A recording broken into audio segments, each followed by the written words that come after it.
The Department of Homeland Security, amazingly, remains unfunded for a 40th day. The partial government shutdown has left TSA workers without a way to afford basic necessities like gas and rent. And the situation is growing more dire by the day. President Trump is saying that he may even send in the National Guard to help. The acting TSA administrator telling Congress earlier this morning of a record 4.5-hour security wait time at some airports. It's unbelievable.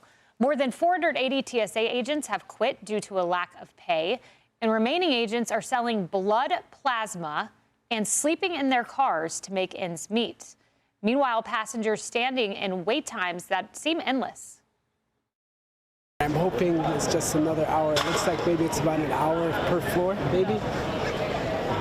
And you have to go down to the third floor, up to the second floor, outside, back inside. An older gentleman who I was in line with fell over there. You have senior citizens in line. You have little kids, and I mean, it's ridiculous. The line's been crazy.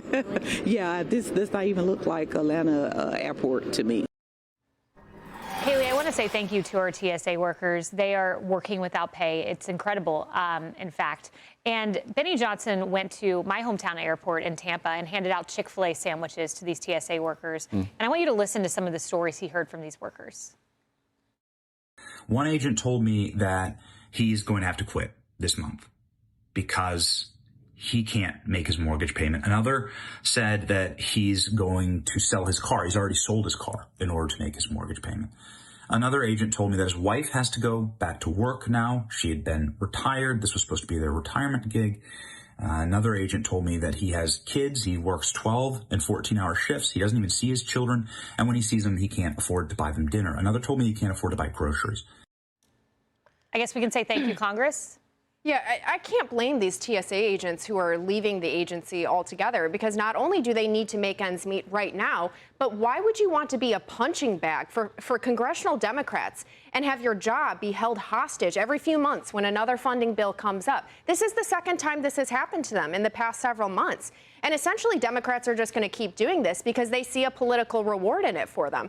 And that's why I do think that Republicans need to hold the line. I do not think that they should give Democrats any sort of concession here. Do not do an ICE funding bill in reconciliation. You fund DHS, because Democrats are going to continue to do this. And essentially, if you separate out ICE funding, they have realized that they are going to be able to shut down the government to stop immigration enforcement altogether. And you're isolating ICE and making it very difficult to secure permanent funding for them in the future by essentially setting the precedent that they can do this in a standalone provision. So I think that President Trump's instincts on this are correct. Make Democrats pay for what they have done to the country and stop letting them inflict pain on the people. Yeah, they've had at least 5 opportunities to vote to reopen the government, and you just have John Fetterman there voting as the sole Democrat. Emily, I spoke to one TSA worker who quit, and what she told me is we spent our savings on the last government shutdown, which happened at the end of last fall. So here we are again, and the savings we saved is gone because we already spent it. I am so horrified and ashamed that this is our government for these hard-working federal government employees that are in such dire straits. And to think about their continual levels of anxiety and despair, and yet we've talked about the ridiculous things our tax dollars pay for, and we are begging to have our tax dollars pay for them. I read about this poor grandmother who used to be homeless. She got a job with TSA, rose through the ranks. She's supporting her children and grandchildren. Same thing. Her last paycheck was $13. She's selling her car to make her mortgage, and she's frightened. She said, I never want to go back there again, meaning to a place of homelessness. And she said, and I never thought that would even be an option, being a federal government employee. And it is. And a married couple, both of them TSA employees, saying the dad is now door dashing, which there's no shame in labor. It's not the point. The point is that our employed federal government agents are literally in despair, having to take out loans, borrow money, having zero options because of Congress, because of the hubris of Congress. I am ashamed. And unfortunately, I don't think the Democrats are, and they should be. And Ari, the flip side of this coin is you have seen passengers interact with ICE. And we have some images I want to pull up ICE handing out waters. I watched a local news report where people were just saying thank you to our ICE officers. We were told they were evil, right? They were compared to all sorts of things, but here they are making the situation better. Yeah, there was one Democrat senator said they're going to kill people at airports. Look, I welcome ICE to these airports. I think it's great, especially anytime you have a gigantic collection of humanity on the wrong side of a mag. I welcome the presence of armed federal security officers there in case a bad guy walks in, seeing a line in front of them. I'm not sure ICE is actually making things faster because TSA still has to show up and do their jobs that they're trained for. ICE is not on that side of the mag, making people go through the equipment faster. I still welcome them to the airports. But one party has a beef with ICE, and so they take it out on TSA. That's what's so wrong. And what Congress needs to do is treat domestic spending the same way they do entitlement spending. If Congress can't get its act together, the government continues. It should not shut down. Yeah. And President Trump, you know, he was brilliant to send ICE there.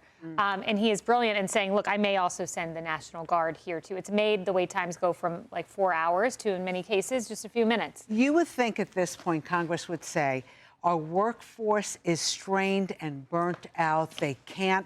Forget about putting gas in their car. They can't put food on their table for their family. Yeah. And yet Congress is not doing anything to make this go away and get them a paycheck. Delta, the head of Delta, is now making it a little harder for our Congress people to get through the airport. And they're supposed to go on break on Friday, right? Yeah. So now Delta is saying, sorry, you're not going to get the special perks. Wait on the line. Maybe they should take away their paycheck, too, just like the TSA agents. Yeah, there you go. And maybe Congress will get a little tailwind behind them. I love that. All right. Well, hey, everyone. I'm Emily Campagno. Catch me and my co-hosts Harris Faulkner and Kaylee McEnany on Outnumbered every weekday at 12 p.m. Eastern, or set your DVR. Also, don't forget to subscribe to the Fox News YouTube page for daily highlights.